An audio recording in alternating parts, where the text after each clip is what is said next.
person can be caught up in that, thinking that they've got great clarity and their identity is then in their great clarity or their great ability to be the witnesser or the observer. That's an interesting point. It's a useful point in the, let's call it the development, if we want to name it in that way. And yet that has to be let go of too. Yes. In the end, this is a very brave step where you actually step into nothing. There are no guarantees. There's no result. There's no certificate. There's no diploma. There's no degree. Right. It is just like, it's like stepping off the edge of a cliff. Yes. Because it's ego death. Yes. And in a very real sense, it's not particularly pretty stuff. And yet that's what is required. It's that final letting go.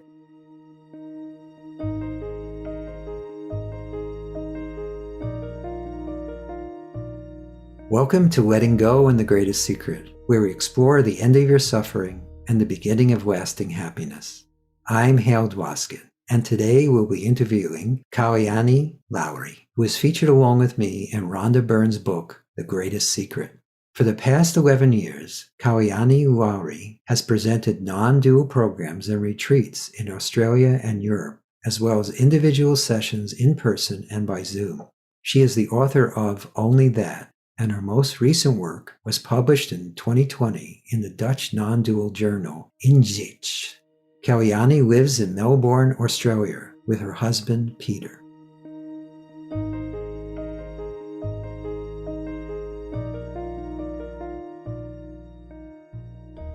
The book, The Greatest Secret, is a good primer for people, I believe.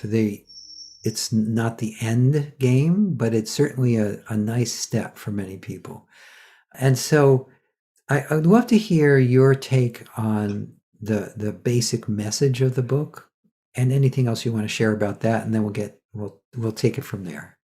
Yes, well, it's a really good book. I think it's as Rhonda said, it was written so that folk who have not had any contact with non-duality or necessarily read anything much on spirituality can dive right in. So it's a really good intro, but not only just an intro talking about it, actually takes you into touching some of those spaces that are mentioned. And she has a summary at the end of the chapters and some suggestions and exercises. And I think it does the job well.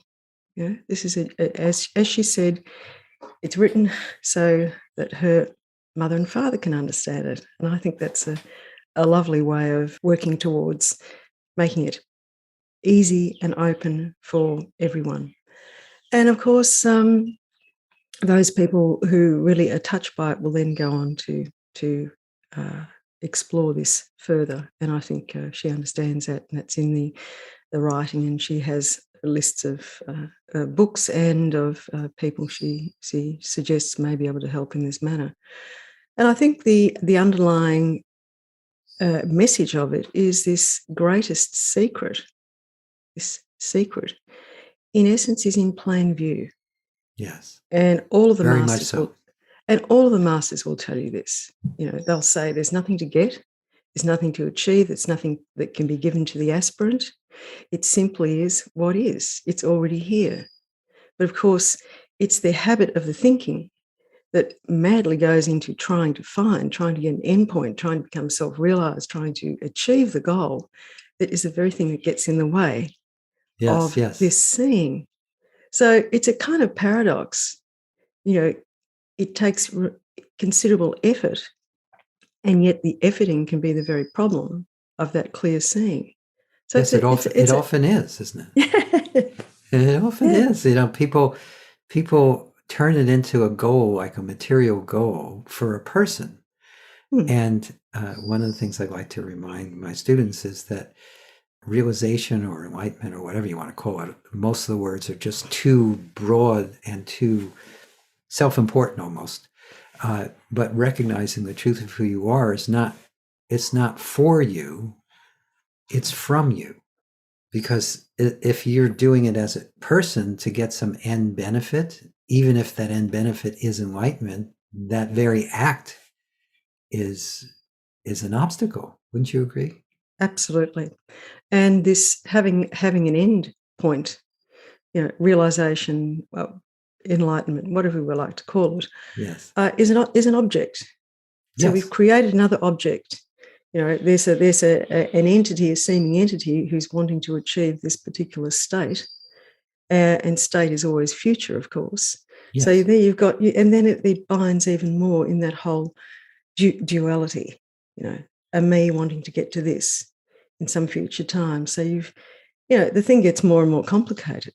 Yeah. Oh boy. And yes. Unnecessarily. Yes. And everyone tastes this stuff. Everyone tastes this stuff. Sitting on the beach, extraordinary sunset, and there can be a moment where everything stops. There is no watching or doing on the part of any person. There is just sunset. Sunset is happening, and there's the total experiencing of that sunset. And most have had tastes of this throughout their lives. Oh, definitely. So this is nothing magical, or it's just that simple, as described in one of the Buddhist texts, simple, ordinary awareness. Yes. And something that we are never, ever away from. Yes. And in fact, it's there even when we're sitting on a subway train in New York City, or stuck in traffic, or yelling at our husband or wife, or trying to prevent our children from doing something crazy. It's it always is here.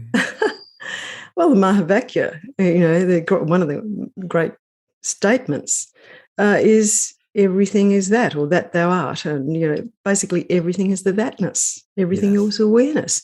So it's not like some things are more of awareness and other things aren't. A lovely sunny day is closer to it, and a rainy, stormy day isn't. It's like there's no discrimination. Everything is thatness, playing and expressing and dancing in a multiple of forms, seeming forms. Yeah, seeming. Nevertheless, forms. Yeah. Yeah, yesterday I was thinking about it, that we this happens to me often, that spontaneously something that I should be sharing comes to me, and what it was is, I noticed that the mind was looking at some long-standing habit of the mind and thinking, well, maybe I need to do something about it. And in that moment I realized, well, I don't have a personality.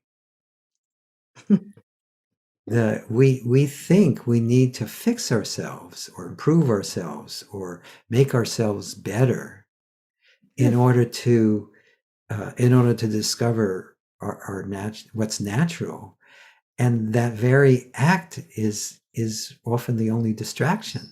Would you agree with that? Absolutely. And what's it being measured against? Yes. If something's being measured, it's not okay. I mean, against what? Yes. It becomes a should, and it becomes a future, and becomes an expectation, and then it's set to fail. And that thing that happens in very early developmental stuff, when we're very tiny kids, 2 or less, or 18 months, whatever the age is, where there's that sense of an entity, identity. This is a little person. They come to know themselves, and there's the self and other. And this is just straight old developmental psychology. And then, but what comes upon us at that stage is, there's something wrong. Yes. There's something wrong. And then the very next thought that comes from that is, I've got to do something to fix it. Right. And we spend our whole lives trying to fix something that isn't broken. Exactly. Only reinforcing the belief that I'm just not doing it hard enough, or right, or this teacher's not giving me the solution, or this technique it's just not working, and it's just on and on and on. And it's interesting, what most of us experience when we first go in this direction is we simply substitute the worldly pursuits, like, a relationship or money or better health, we simply substitute now, okay, now I'm going to make myself okay by, getting a permanent state of truth. Try to be out of truth. Right. Where do you go to be out of truth? Definitely, there's nowhere to go.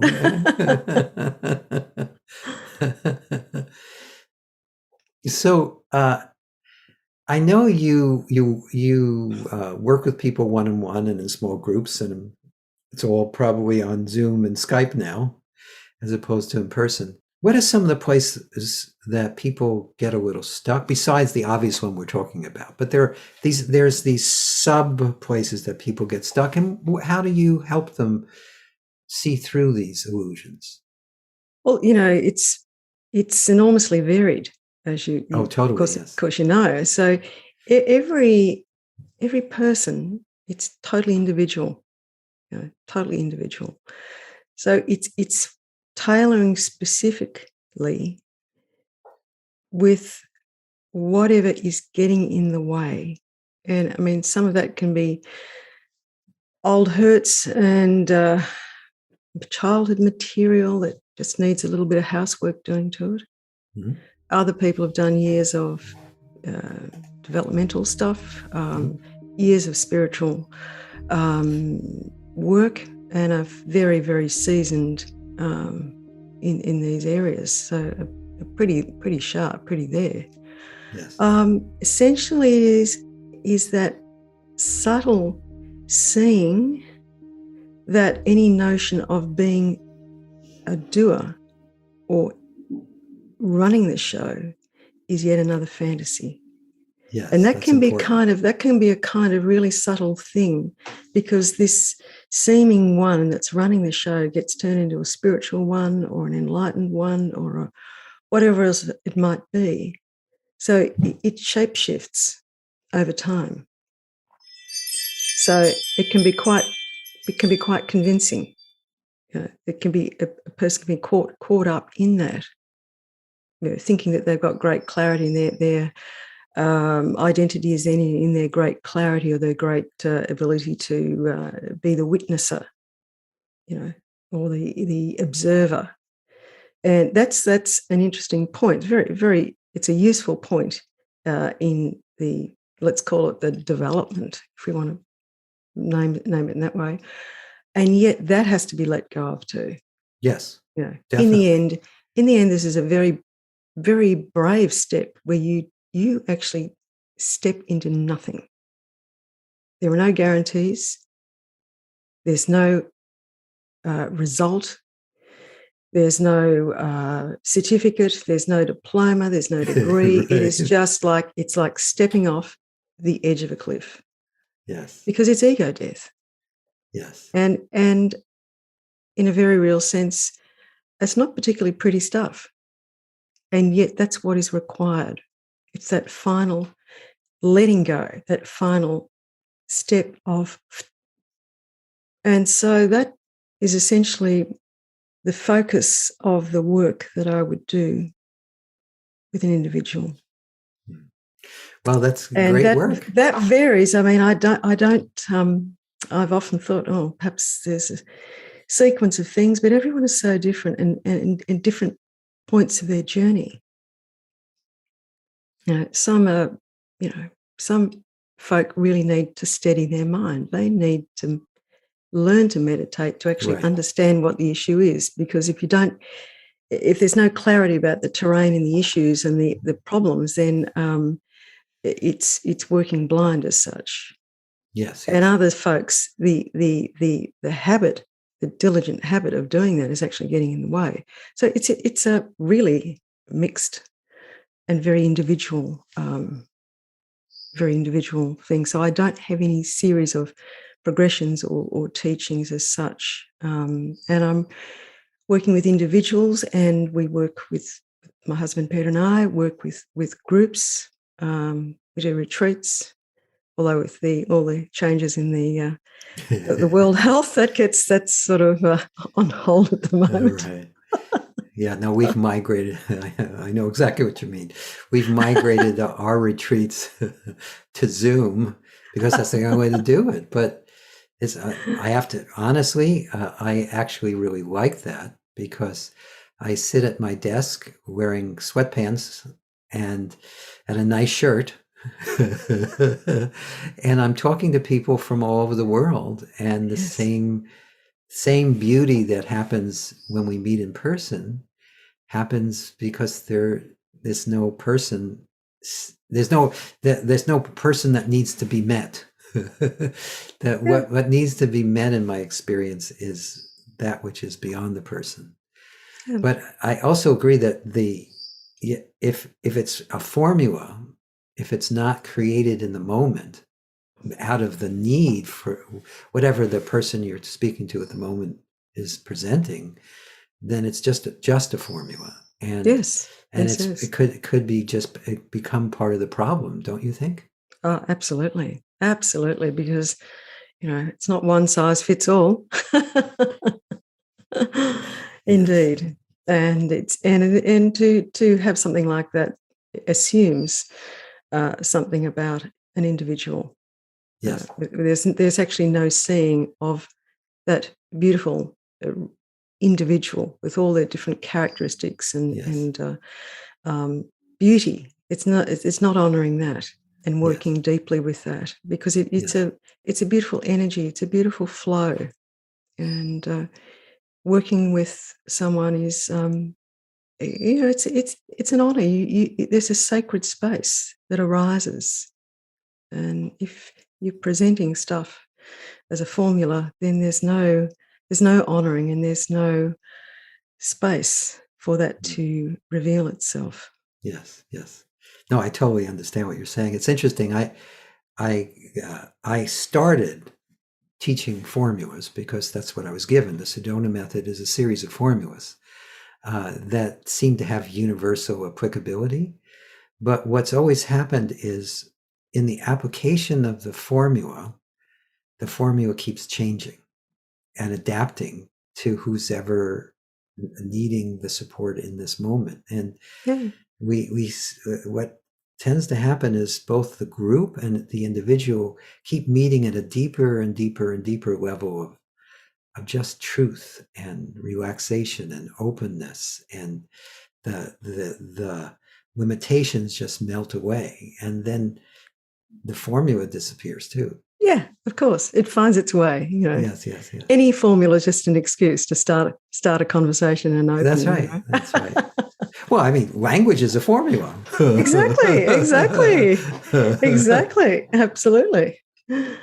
Indeed.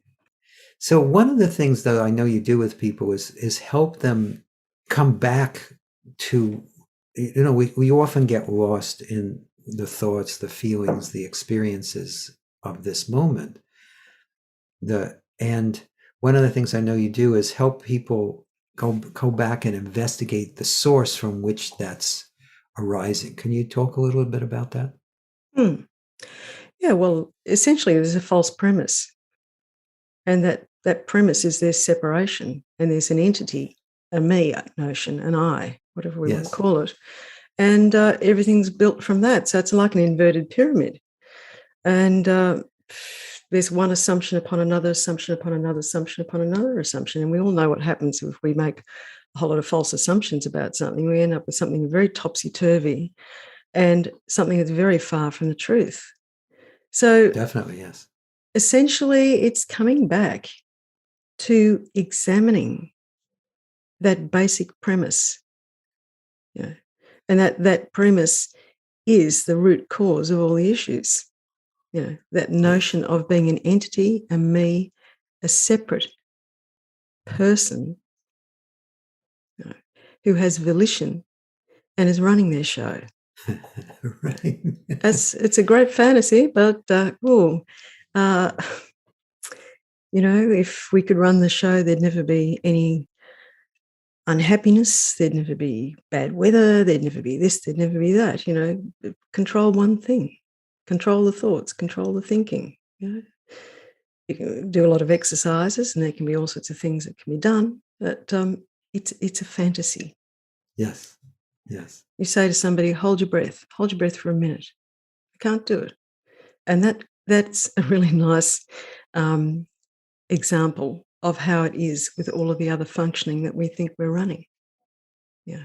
We think we're at the control panel and we blame ourselves for everything that doesn't go right.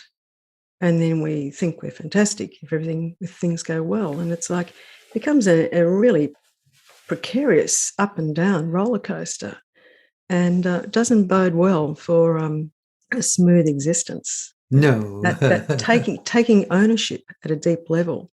Yes. That deep taking ownership is what causes so much psychological pain. Yes, because it's my pain. Yes, and it's not to be taken away. Thank you. That's it's right. been worked hard on. Mine. I worked hard for it. Right, exactly. And I have a great story about it, and I know why it's there, and what it means about this imaginary me, and on and on and on. Yeah. And interestingly, too, Hale, is that the more the story is told, the more it's embedded, and memories. Totally. Memory's funny stuff. It's not like a video camera. It's not accurate. Every time something's accessed, it's added to. The emotion is added to it. And you see this, with people, particularly people that you've known for a very long time. And there's been one, relatively minor incident, and it's been worked on and worked on and worked on. And 20 years later, it's turned into something that is massive. It's almost a trauma level, and it's changed. The content and the memory has changed dramatically. So I think that's something to be aware of, is that memory is not accurate. It's not an accurate video recall of an event. And every time it's evoked, every time it's run, it has a new layer added to it. It's given more oxygen. Yes. And then it becomes the story. Then it becomes the sad story of me, this da, da, da, da, da, da, da, and an excuse. Mm-hmm. And that's not to I'm not talking now about serious kind of deep issues and traumatic events that have happened to people. That's something quite different. Well, and you're also not. You're not denigrating anyone. You're just saying, be aware. Correct me if I'm wrong. I think what you're saying is just be aware that it's, if you believe everything that your memory is telling you, you may not be remembering what actually happened. I see that all the time. People will share a memory, and then when they start examining it and taking it apart and looking for the truth behind it, not the truth of what actually happened, even just the truth with a capital T behind it, they actually also see that their perception of the memory itself was completely distorted over time.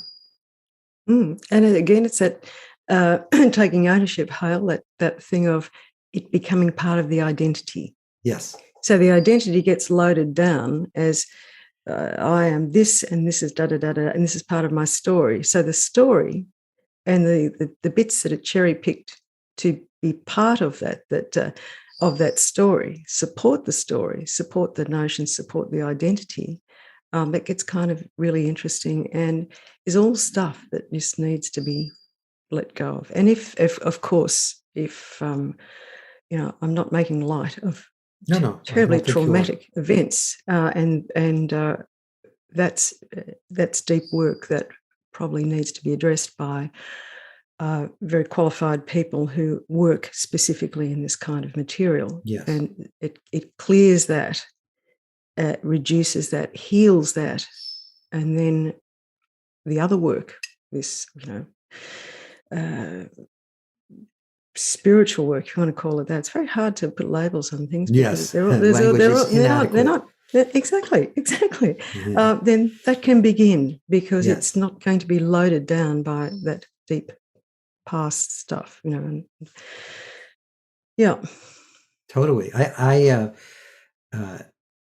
just reminded me of something when you said that, probably because we're making all the celebrations in the United States or remembrances about 9/11 just happened. Oh, yes, yes. And I was leading a retreat about 6 weeks after 9/11, and someone came to the retreat really frozen because they were actually at ground zero. They were there for the event. And even in those 6 weeks, they were responding to any loud noise. They had severe PTSD. Of and course. What happened is, in working with them, we discovered that they had right then in real time realized they had created an identity around being the one who had been present for this world event. And there was already some pride developed in the fact that they were at ground zero. In them seeing that, the PTSD dissolved. Mm. And then they were able to release the layers of feeling that had, and really acknowledge what happened. But then it stopped becoming a whole identity they were constructing that they could take out and whenever they met anyone and discuss and all these other things. And it was very, I haven't thought about that in a really long time, but it was very noticeable at the time that it was like, oh, this is what we do. Yes. Yes. Yeah. Something touches deeply and, it gets rerun. And rerun and rerun and rerun. It's true. And embroidered. Yes, definitely. Embellished, embroidered, touched up, edited. Yeah. We're constantly editing our story and we don't even realize we're doing it. Well, and also, just... Have you noticed this too, that I'm sorry to interrupt, but that people also edit their story depending on who they're telling it to? Yes. Well, somebody goes for a job and they're going for a job for a particular position. Yes. So they write their CV, they write their little thing, their application, and of course they're going to cherry pick all the things that demonstrate that they're appropriate for that job, all the experiences and all the qualifications, etc. They go for a slightly different kind of job, and of course they're going to go back and select all the things that are appropriate for that. So sometimes you can look at two of these applications and they look like two different people. Yes. So totally. it's what's the real person? And this is the critical question, because it points right back to this notion of identity, what we take on, and who we imagine we are. Yes. As you say, as you were saying, it's the bits are picked, and the identity is then, appropriated from that. Yes, totally. And I couldn't agree with you more. So you have practice that even though you don't do formulas, there's one thing I looked at the notes. There was something you mentioned that struck me. Can you talk a little bit about what you call the melt and what that is? Yeah, well, the melt is when the fixations, when the objects, when the seeming placement of objects, and by objects I would include not just the physical, tangible things we describe as objects, but anything that is objectified. So a thought is an object. We talk about a thought, it's a noun, it's an object. A feeling, a sensation, an emotion, a memory, an image. Any of these things are objects. And the habit is that the attention fixes on these various objects. Yeah. And there can be a few things going at once. It can be a sense of sensation, a sense of feeling, a thought. Yeah, there can be a few of these little things moving around at the same time. And we fix on that.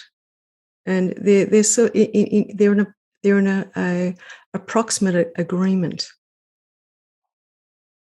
In actual fact, if the attention is taken away from all of those, because all of these things are agreed. The chair is a chair because it's a learnt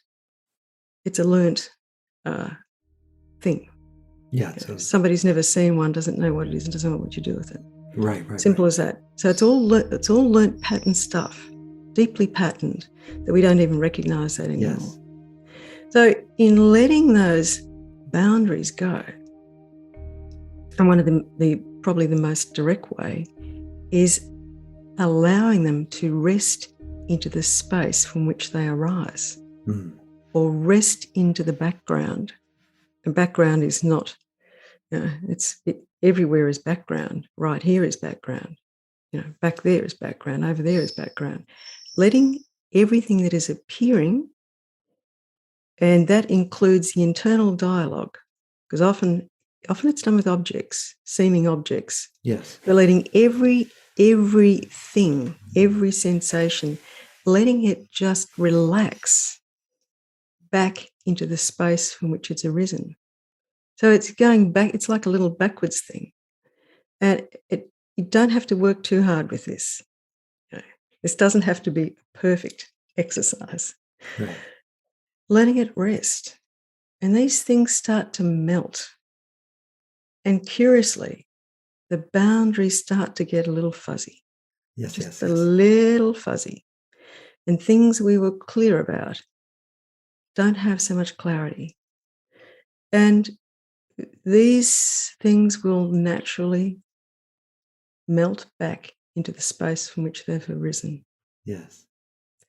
And allowing that, a thought, without judging it, if a thought is what we would label a negative thought, an unhappy thought, an angry thought, or whatever it might be, allowing that to relax back into the space from which it's arisen. Any of these things, letting them relax. And there is a melt. And as you know, melting, you put a piece of butter in a pan and it melts. It starts a little bit soft around the edges and it keeps melting. So that's a simple exercise. And, when you don't have hard-edged objects, be that feeling, sensation, thoughts, yes. things you're viewing, sounds that are being heard, when they don't have a hard edge of certainty, when they're not being, as a Buddhist would say, fixated upon, yes, they will naturally fall back into what, in essence, they are. Yes. That spaciousness, the melt. No, that cooking, all these things, all these beautiful. Life teaches us. Everywhere you look, nature teaches us. Just working in a kitchen will teach you. Everything is there. Everything is there to tell us what's the truth is. Yeah, everything points to that which is true. I highly agree with that. The other analogy I thought of was you were saying that is because he said melting is the if you see an ice cube floating in a glass of water, it appears solid, and that's where the label has come. It's an ice cube, or it's a person, or it's a thought, it's a feeling, and what happens when it seems solid like that? We forget that both the ice cube and the water is floating in is just water. Yes. And it's the vapor that we breathe, the yes. air that comes out, that's just, fabulous. Yeah. And I just saw the ice cube melting as you were saying that, because what freezes it is our identification with it, our belief in it, our trying to do something with it or fix it. All those things freeze it as opposed to thaw it.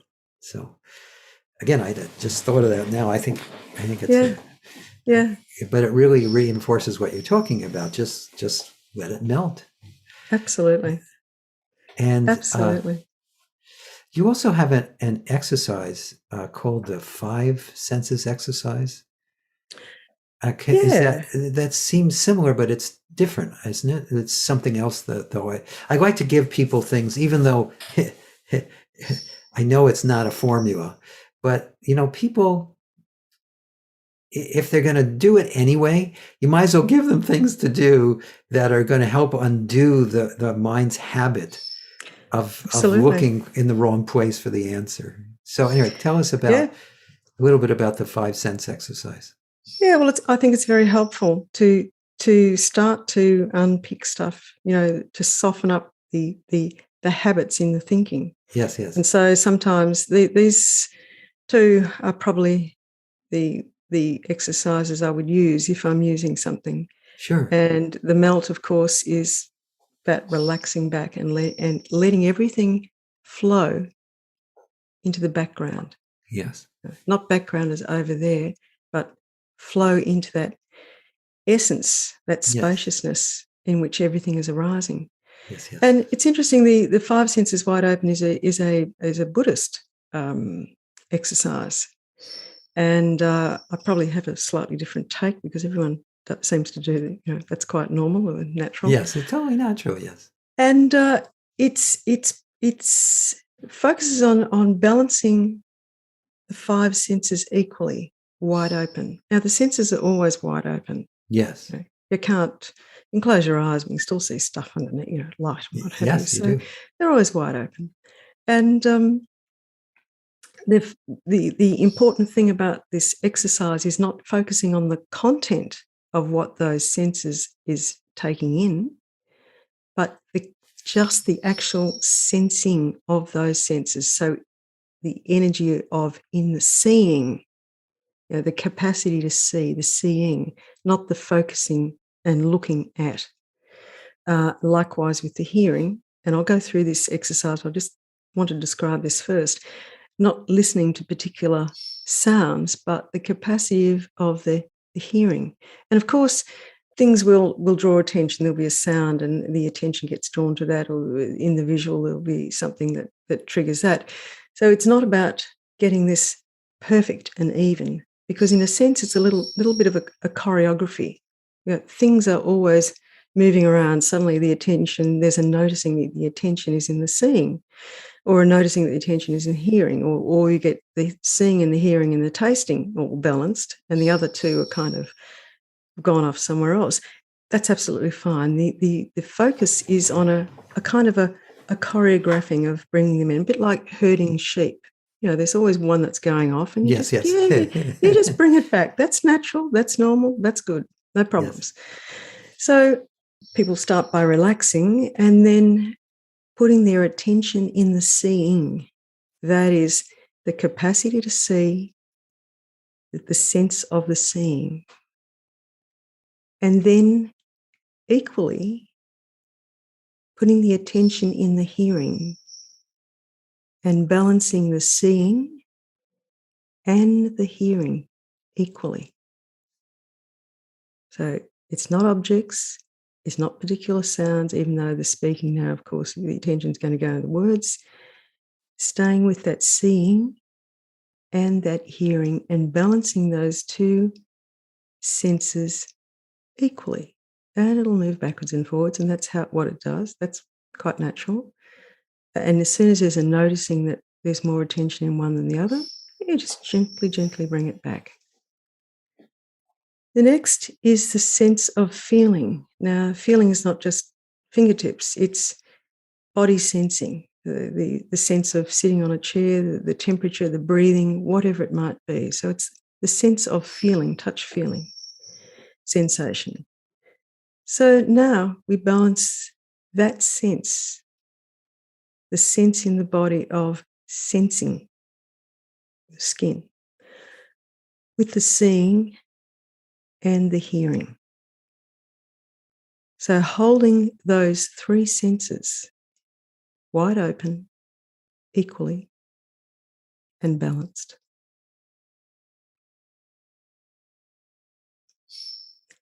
Next, we add the sense of smell.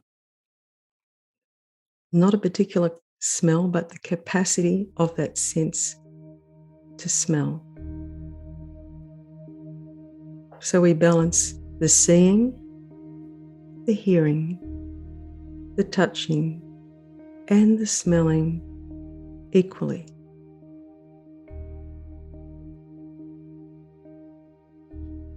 And as soon as it's noticed that one's run off or one's not happening or whatever, absolutely fine. Just like sheep, just herd them back again.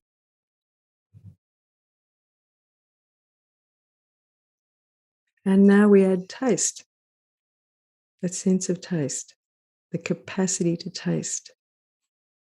Not any one particular taste, but the capacity of tasting.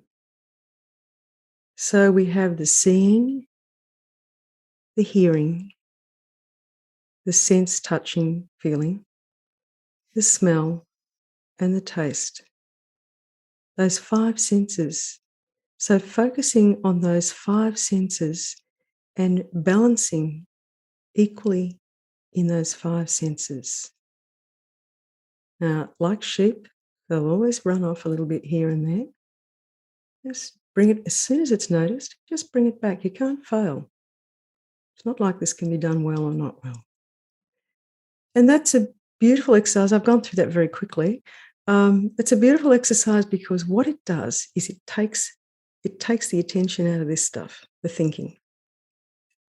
And most of the time, our attention is focusing on the narrative that pops up, runs quite naturally of its own. There's no one doing that narrative. It's an automatic function. Yes, definitely. So it's not like there's something wrong because there's a narrative and you have to get rid of it. It's like, no. Just leave it alone. It's got its function. It's got its design function. But the focus that we give to it sometimes is just becomes the problem because we think it's telling us the truth and it's just doing narrative stuff. That's its job. Yes. So this exercise is quite lovely. It's a traditional one, traditional Buddhist one, of balancing those 5 senses. And the beauty of this exercise, you can do it anywhere. If you're waiting in a supermarket with your trolley full of items to go through the checkout, you can be doing the 5 senses wide open. Right. You're waiting for your lunch. You're standing in a queue. No problem. 5 senses wide open. You can do it anywhere. Yes. Don't need to sit under a tree with a stick of incense and meditate. It's simple. Right. It's simple. It's very simple. And it feels like what happens when you do that, and let me see if this is part of the intent, is that the senses become transparent, and the sensing, all the different senses, the sense of you doing it drops away. There's just the sensing itself, and there's just that spaciousness that you were talking about with the other exercise too. Aren't they pointing towards a similar thing? Yep. And this exercise, if there's a quiet space, if this can be done for quite some time, maybe 15 minutes, 10 minutes, whatever, or longer, whatever. After a while, any notion of those 5 senses starts to drop. Yes. The boundaries between the seeming senses are seen for what they are. They're arbitrary and conceptual. And all there is perceiving. Yes. Yeah. So there's no separation between the seeing and the hearing. Yes. There's no separation between the taste and the touch. And that gets kind of interesting. Yes, it does. It does. And also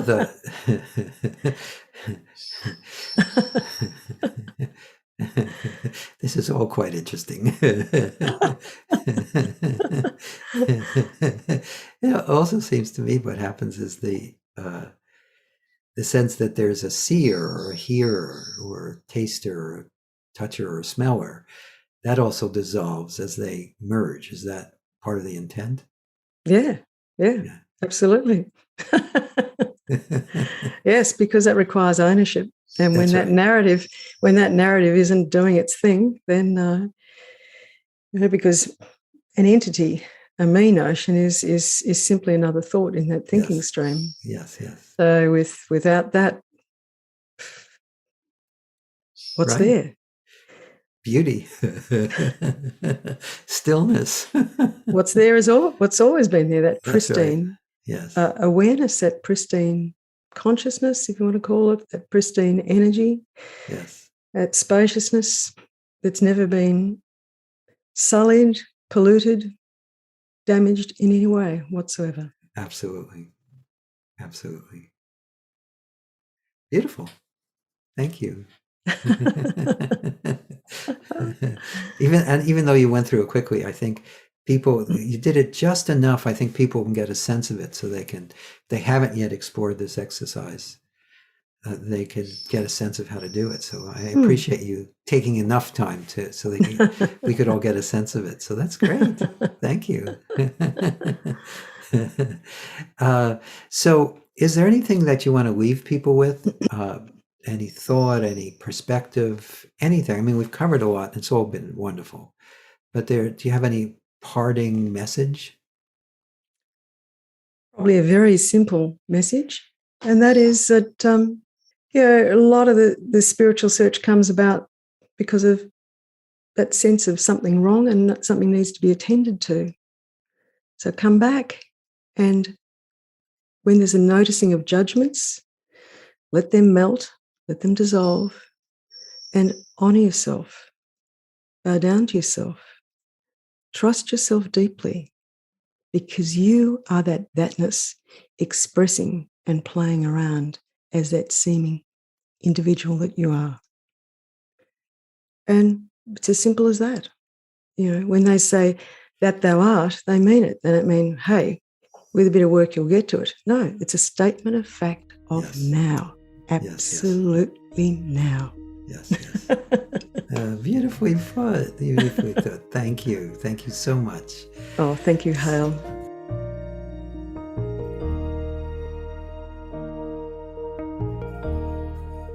I hope you enjoyed our conversation with Kalyani Lawry. You can learn about Kalyani and access videos and more information by visiting nonduality.com.au. That's nonduality.com.au. If you've enjoyed this podcast, please subscribe so you have immediate access to future episodes. Please give us a 5-star rating and share it with the people you care about. If you'd like to learn more about my work, my mentor Lester Levinson's work, and the Sedona method, please visit www.sedona.com. As you explore our site, you learn the key to lasting happiness, success, peace, and emotional well-being. We have books, courses, events, and plenty of free material to explore. Again, go to sedona.com. That's SEDONA.com. Thank you for being here, and we'll catch you on the next episode of Letting Go and the Greatest Secret.